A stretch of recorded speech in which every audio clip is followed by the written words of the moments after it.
Mahatma Gandhi, in his time, stated that the earth has enough for human need, but not enough for human greed. The rate at which our generation is extracting natural resources from the earth, resources that take billions of years to form, is shocking. Every development leaves in its wake a trail of destruction of the environment, degradation of human life and habitat. Architects, planners, policymakers play a major role in this kind of destruction. But we don't have to be destructive. If we make the right choices of construction processes and materials, we can in fact reverse the destruction. Like these permaculturists have done, they have greened a desert like Jordan. In our own small way, we can make a difference with the works that we do. The way I do it is simple. I minimize the built footprint while maximizing the use of the built space, so I use less resources. When people come to me to say, I have an old house, I want to break it down and do something new, I tell them, tell me what you need to live in today. And I will teach you how to live in the same old house, adapting it to contemporary use. And whether it's a house or an institution, we can do the same. Every building can be readapted, repaired, retrofitted, rather than demolishing it and reconstructing by extracting new resources. If I do have to do new buildings, I am very conscious that I use ecologically friendly materials, local materials that can be biodegradable, regenerated and recycled. And as far as energy requirements go, I try my best to rely on non-depleting sources of energy. So in my quest for sustainable building materials, I was fortunate to have clients who thought the same and who are willing to explore possibilities. So I tried out local materials like stone, coconut wood, mud, lime.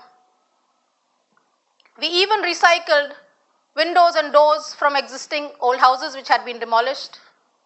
We used bamboo screens, we even did hand molded beds, divans, bamboo furniture, and we even made coconut shell floorings.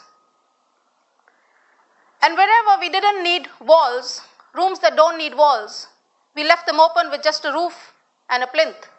And even a redundant, defunct parachute became a roof for a restaurant.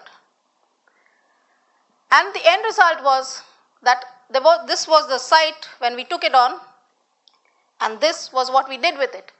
So rather than cutting down trees when we take on a new job, we have in fact greened an area that was taken for construction.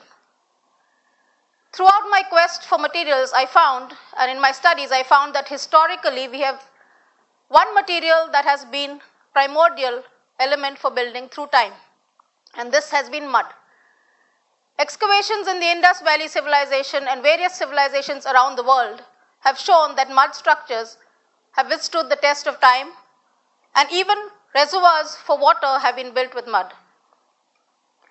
In the desert of Yemen, in a floodplain of Shibam, these are 16th century, seven-storied buildings that have been done with mud. Closer home, we see these all around us, mud structures, unplastered, low overhangs that are still standing and still being lived in. So why is it that our generation refuses to accept this material that has historically withstood the test of time, proven that it can be built with and take on loads, even 7 stories? Why have we decided to do away with it and build with concrete?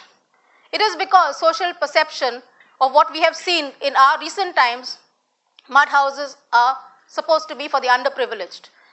We see them as dark interiors, leaky roofs, damp walls, unhealthy, unhygienic conditions. However, with proper design and engineering, we can have houses that can satisfy contemporary needs and yet be aesthetic, like the houses that you see here.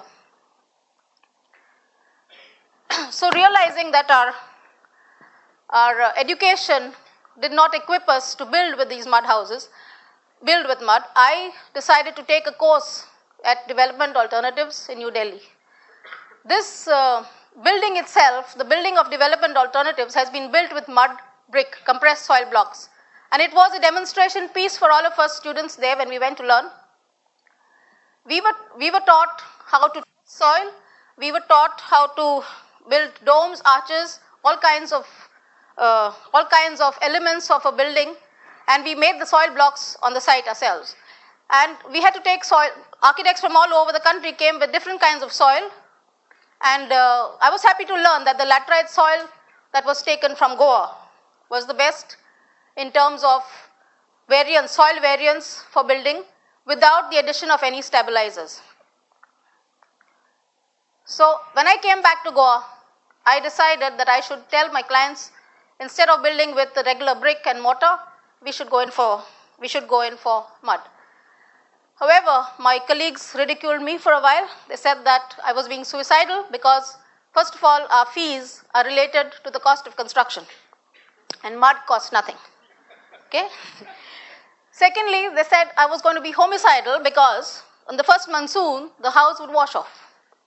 But I had the opportunity to disprove this pretty soon. And this farmhouse withstood the worst cyclone that ever hit Goa on the 6th of June of that year.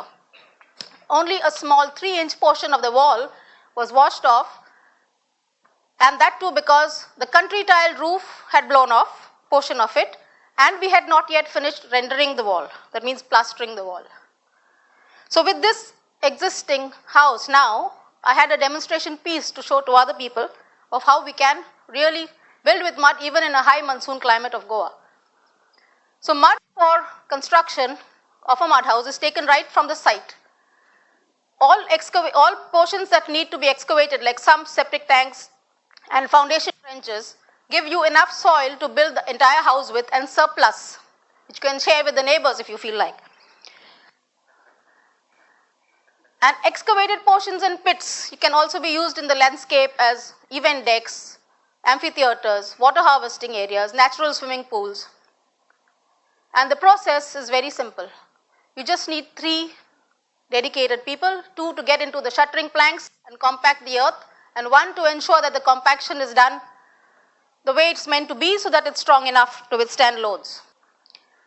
One important factor for a mud house is that no water should get into the walls, whether it's from the base or from the roof.